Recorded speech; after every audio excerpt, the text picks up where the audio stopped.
Our programs offer many languages. Please visit suprememastertv.com/schedule. On the day you prayed with all your heart, continued Lysias, when you realized that everything in the universe belongs to our Almighty Father, the Lord doesn't wait for our prayers to love us. Please continue watching to find out more.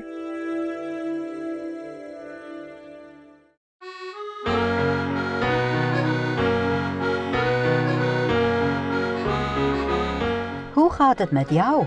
Means how are you in Dutch. I'm Arona. The great people of Aruba congratulate you on your spiritual improvement and choosing a compassionate vegan diet. May God bless you.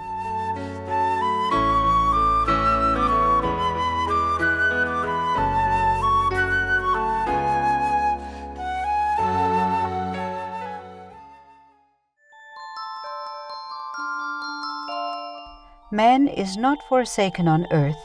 He is a child of God engaged in constructive work, temporarily clothed in flesh. He is a student in a meritorious school where he must learn to raise himself up. The human struggle is his opportunity, his set of tools, and his textbook. How childish to imagine that the mere ringing down of the curtain or physical death would settle transcendental questions of the infinite. One life is but a single act, one body a garment, one century a day, one task an experience, one triumph an acquisition, one death a breath of renovation. How many lives, how many bodies, how many centuries, how many tasks, how many triumphs, how many deaths are still allotted to us?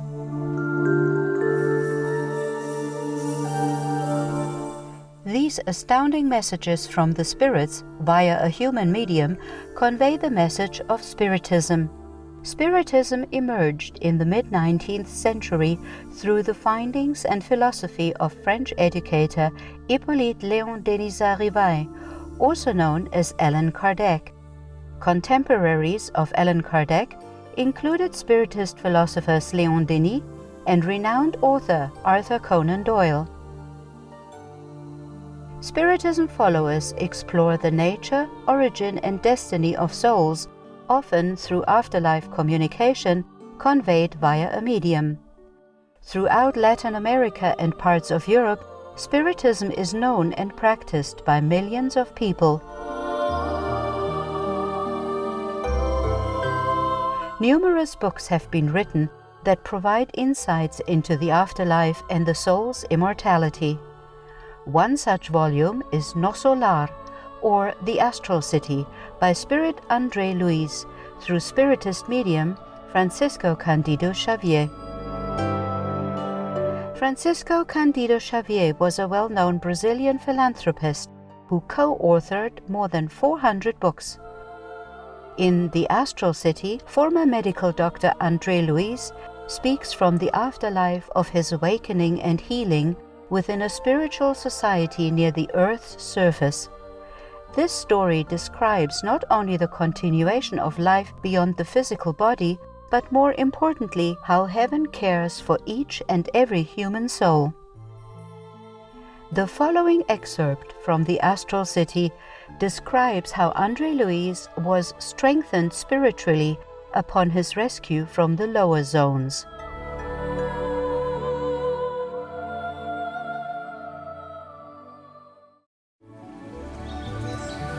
Chapter 7. Lysias explains. Lysias came daily for my treatment, and Clarence continued to visit me regularly. I began to feel at ease as I endeavored to adapt myself to my new situation. I noticed, though, that I would quickly relapse any time I began to dwell on my problems. The anguish, the fear of the unknown, and the discomfort of maladjustment would all return. Yet, in spite of everything, I felt a certain inner stability. I derived great pleasure from leaning out of my window and gazing at the vast horizon. I was impressed by the difference between my surroundings here and on Earth. Nearly everything seemed to be an improved copy of Earth. The colors were more harmoniously blended, and the very substance of things to be more delicate. The ground was carpeted with greenery, and I could see large trees, rich orchards, and delightful gardens everywhere. A range of hills with light-crowned summits stood beyond the plain on which the Astral city was situated, and graceful buildings appeared at regular intervals a short distance away. These buildings, of various styles, had one thing in common: a profusion of flowers at their entrances. I noticed some charming little bungalows among them, surrounded by colorful roses springing up from among the ivy that covered the walls in contrasting colors. Birds with brilliant plumage flew about, alighting in groups from time to time on the tall, bright white steeples that reached for the sky. As I continued to watch curiously from my window, I was surprised to find some domestic animals among the trees some distance away.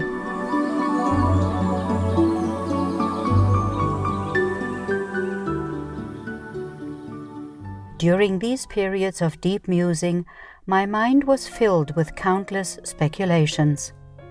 Considering that I found myself on an astral plane, I could not understand the similarity of things here to those on earth. Lysias, my obliging and constant companion, was always ready to explain.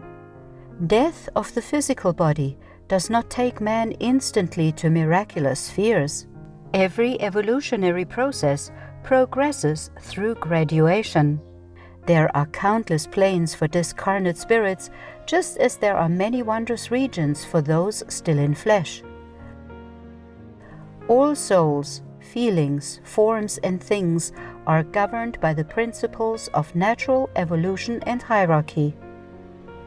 Only the fact that I had stayed under treatment for so many weeks without a single visit from someone I had known on earth worried me somewhat.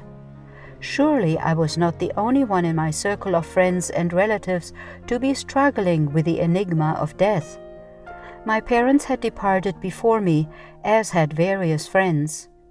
Why, then, had none of them come to see me during my recovery to bring a little cheer to my aching heart? I would have been satisfied with even a few moments of consolation.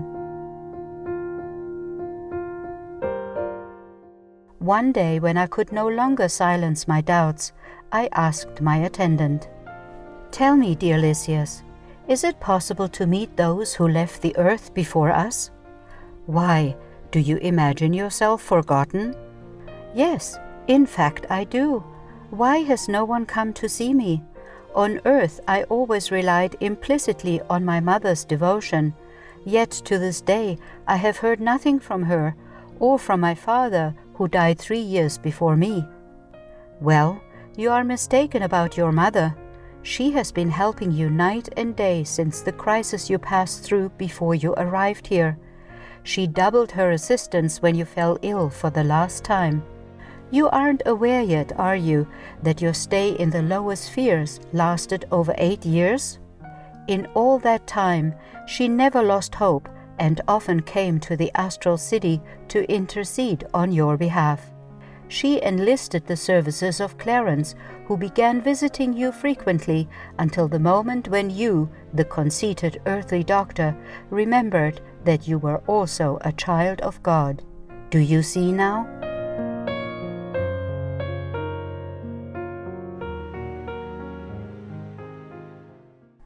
I felt my eyes well with tears. I had not known that I had been away from the earth for so long. I wanted to speak, to find out about those unperceived efforts, but my vocal cords seemed numb. My heart was too full to allow me to speak.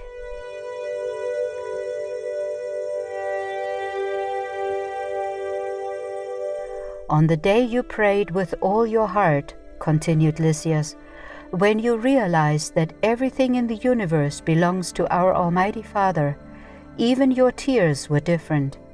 As you know, Rain can at times be creative, at other times destructive. The Lord doesn't wait for our prayers to love us. Yet, just as a dirty mirror cannot reflect the light, it is indispensable for us to cleanse ourselves and build a receptive attitude in order to understand His infinite goodness.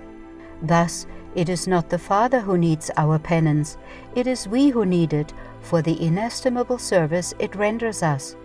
Do you see? Clarence, in answer to your devoted mother's pleas, had no trouble finding you.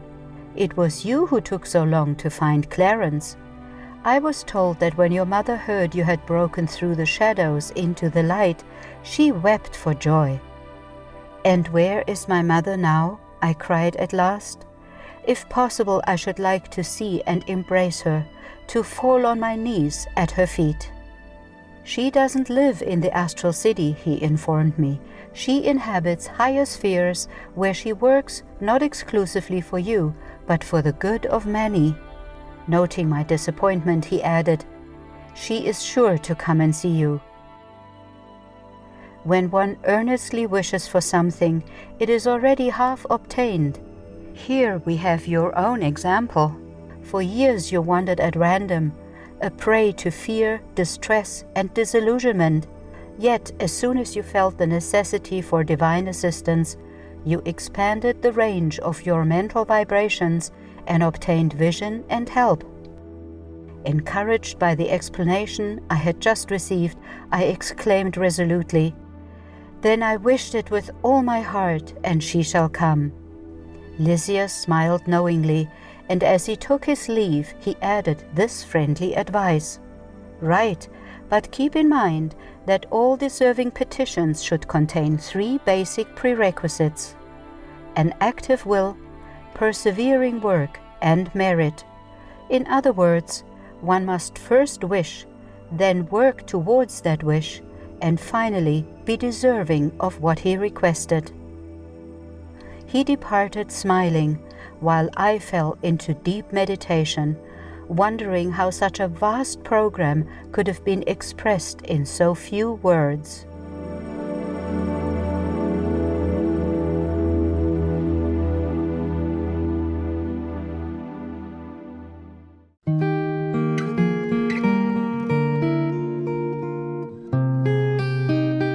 Kind viewers, it's been a pleasure to have your company for today's Selections from the Astral City, Chapter 7, Lysias Explains, on Words of Wisdom.